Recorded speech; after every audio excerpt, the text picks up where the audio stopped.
आजी थोडी अशी काठी करून सांग. नाही बाबा बोल बोल. नाही काकी प्रत्येकाने पाठ करा म्हणा. नाही, नाही. एक श्लोक तरी पाठ करा. आपली ड्युटी एक वाक्य बोल म्हणा. तुम्ही सर्वांनी एक श्लोक पाठ करा. ते करतील नाही हरे कृष्ण राम कृष्ण हरी. तुम्हाला एक महत्वाची गोष्ट दाखवायची आहे. तुम्हाला वाटतं ना फक्त महाराज लोकांना पाठ असतं भगवद्गीता.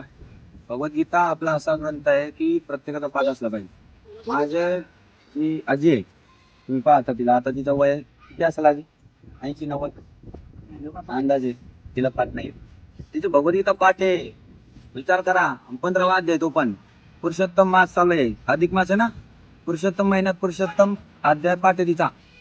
मला महत्वाचं हे सांगायचं की आजकालचे जे जनरेशनचे लोक आहे ते गाणे डायलॉग पाठ करतात पण या वयात त्यांनी भगवद्गीता पाठ ठेवलेली आहे. त्यांचं कल्याण होणार नाही. चला ऐका म्हणा बोला. श्री परमात्मा मध्ये नमः.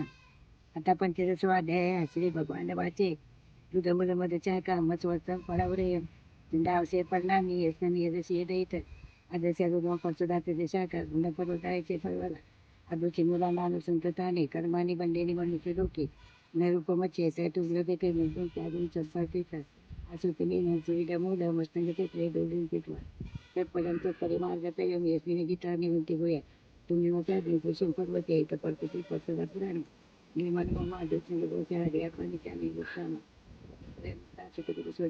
मुला पद्मयंचा पाहिलं का निर्माण मोहा हितसंग दोषा. काय सुंदर आहे. हा छंद आहे ना अनुष्ठुप छंद नाही भगवद्गीतेचा तरी या वयात त्यांना पाठ आहे. आणि तुम्हाला सांगतो पद्मपुराणात म्हटलंय भगवद्गीतेचा अर्धा श्लोक काय त्याचा चतकोर जरी आला ना त्याचं कल्याण होत आहे. आता तुम्हीच कमेंट मध्ये सांगा आजीला तुम्ही काय काय सांगणार आणि तुम्ही काय संकल्प घेणार. ठीक आहे ना. तुम्ही सर्वांनी एक तरी श्लोक पाठ करा. हा ठीक आहे हम्म. करणार ना.